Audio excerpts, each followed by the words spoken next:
Yo, what is up guys, this is TyrantX1 here, and welcome to another random sort of video that I've made.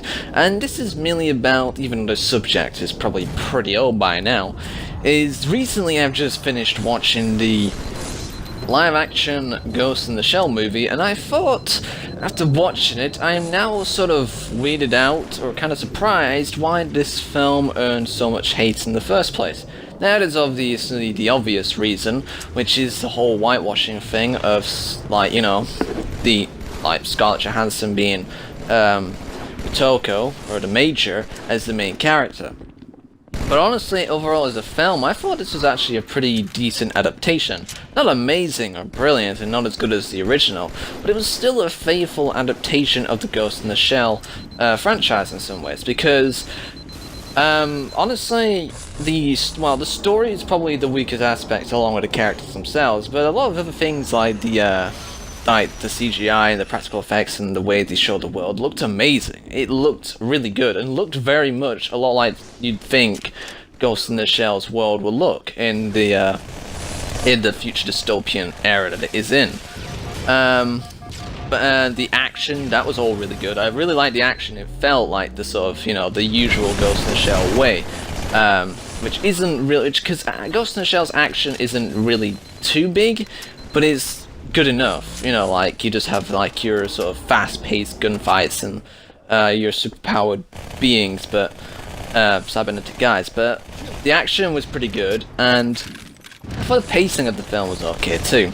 But it's like a lot of the things people say is mainly the whole whitewashing of like the main character. And I will sort of agree in some areas that Scarlett Johansson wasn't the right person to play Motoko. I believe there is definitely other people who could have done a better job, but I thought Scarlett Johansson did an okay job for what she did. And honestly, I wasn't really annoyed that she was cast as Motoko. I just felt like she wasn't the best person to pick. She felt more like sort of probably 4th or 5th, maybe even 3rd. But yeah, and the other characters too. I felt like the other characters weren't too bad. Bato, he was alright to be honest. I mean, he felt like the Arise version, but just a lot less angry and douchebag-like. But the thing is, they didn't really use all the other characters that much, really. I mean, hell, even Togusa didn't get much action, to be honest, and he's supposed to be like the 3rd most prominent member of the whole show. Hey, well, but to be honest, at least, the guy, at least with, when it came to Section 9's leader, Aramaki, it's kind of interesting how they had him be Japanese. Like, how they had him speak Japanese, which kind of felt pretty cool, to be honest. It makes me feel like the whole, like, whitewashing thing, kind of a little bit more stupid. Because in my eyes, Section 9 isn't supposed to be doesn't need to entirely consist of Japanese, you know, soldiers or people or stuff like that. It feels more like an organization that's multicultural. And that's what this film felt like to me, and sort of helped along with that from the main series. Because the anime series, because since I've watched literally every single aspect of it, it didn't feel like the characters, all of them didn't feel like they were from Japan anywhere. The only ones that felt like that were actually Japanese were Aramaki and Togusa. Everyone else, well, maybe Motoko, but we're not really sure about her origins in the anime in some cases. And that's what the movie mainly focuses on, which is the origins of Motoko. That's pretty much where the story is. Apart from recreating bits in the original Ghost in the Shell film, the story felt like it was taking bits and pieces from the other Ghost in the Shell franchises, especially the the main TV series one, the Solid State Society or Solid State Complex. I forgot what the last word was, but I definitely know it's that Ghost in the Shell series, as I mainly feels like it derives from, especially from the final, like the film where Motoko goes rogue in the Solid State Society or Complex movie, which is what I feel like this film was trying to do in some ways, but was also trying to do the original film at the same time. So, and the story, it just feels kind of a bit too generic too. It just felt like the usual sort of evil organization sort of crap that went down, and that we've all seen plenty of times. and it's just the fact that it mainly concentrated on Motoko's origins and stuff like that. Sort of felt a bit really.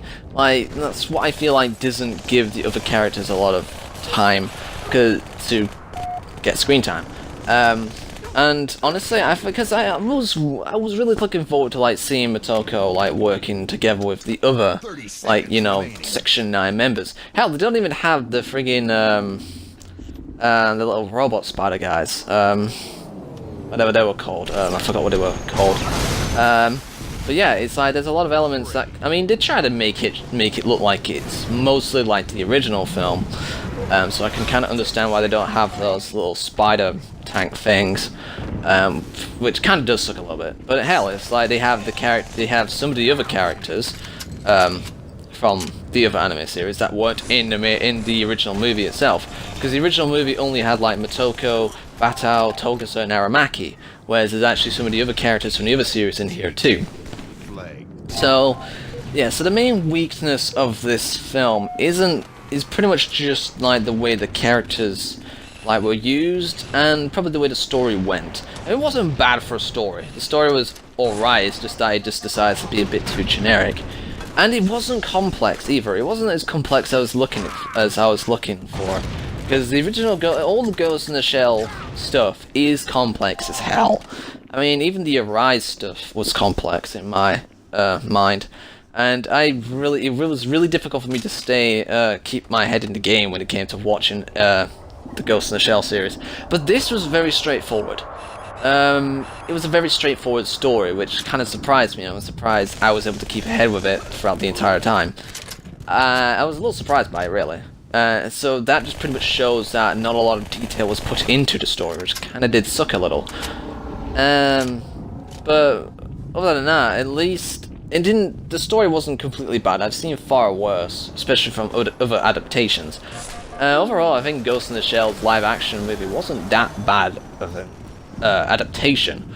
I mean, I can kind of get why people sort of hate the film, especially when it comes to the portrayal of Motoko herself. That's probably one of my biggest things about the film, because Scarlett Johansson just didn't get that badass essence or ego or persona that Motoko had.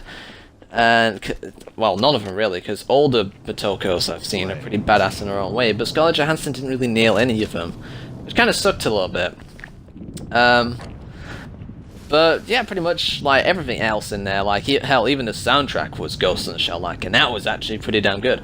There is like many of the smaller aspects is what makes this a decent film in my opinion, and some portrayal of the characters. Like, the characters aren't completely bad, they are decent enough, especially considering that it's going to be difficult trying to portray, like, you know, popular characters or a franchise that's a very classical example of anime.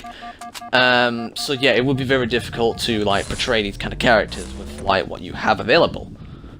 But yeah, so obviously everyone has, like, their sort of reasons to hate the film. But I think the main reasons why people hate this is probably because of the way they portray the characters and probably the story itself. And I pretty much will agree in that aspect. The story could have been done a lot more better, and the characters could have been done better too. But what I can definitely say that they did right was the action, soundtrack, probably the recreation of the original scenes in the original movie, which were actually pretty decent. The CGI, the practical effects, they were all good.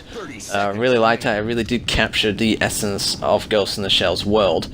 But yeah, I think that's pretty much it with the whole reason why. It's just kind of confused. It's a little bit weird, because it's like, I really do like the Ghost in the Shell series, and I thought this movie wasn't too bad. Honestly, it was okay. I would definitely watch it again. Probably not anytime soon, but I would watch it again because it's actually alright to watch. So, yeah, maybe it kind of does give hope for other adaptations that could happen of other, you know, stuff in the future. Now, a few other things I would like to talk about is a few things that did sort of stand out. Is the fact that you don't really, in the film, it does show, like, Motoko's, well, I want to say parents, but it just shows her mother. You don't really get to see that in the series at all. It really doesn't go into much detail about Motoko's parents, really, does the anime. Maybe, well, maybe the second series, Solid State Society, or Complex, whichever the last word is. But you don't really get to know much about her parents, so this was a bit of an interesting development. And one of the things is the fact that in the original anime series, is the fact that the most ridiculous thing that happened wasn't so ridiculous in the live action movie, which is probably the only good thing that it has over the original, and that is pretty much when Motoko is trying to use her brute strength to try and open the hatch in the giant spider tank. In the movie, it just looked ridiculous. I was just like, yeah, she just fell apart, and I'm like, that just didn't go right. Whereas in this, it's just her arm that came off, and I felt and bits of her were a bit ripped, but at least that made a bit more sense. That made a bit more of a more realistic way that she would probably fall apart. But yeah, and also is the fact that probably some people are probably annoyed, or sort of like the fact that she isn't nude in the live action. I mean, at least this time there's a decent reason why she needs to unclothe herself, and it's the fact that she's actually wearing like a bodysuit that makes her go invisible. That just, yeah, I was kind of a bit confused why she would just unclothe herself in the anime version and you just see a nude woman there, like, going invisible. At least in this is made a bit more sense as, like, why she does it. But yeah, that's pretty much all I have to say about the live action film. I thought it was alright. It's not brilliant, but it is decent. Compared to other adaptations I've seen in the past, it's pretty much it's one of the more better ones that I've seen. So yeah, that's pretty much mostly what this video is about, is probably pretty much the reason why I think this movie shouldn't be as hated as it has been. But yeah, overall that's just my opinion. I mean, you can listen to your own opinion and think about it what you like, but this is just overall what I think. You don't need to listen to it, not like some people probably will, but yeah. Overall, I hope you guys have enjoyed this video. Leave a like down below, subscribe, comment what you think of the film and like how you thought about it and stuff like that. And I shall see you guys in the next random video.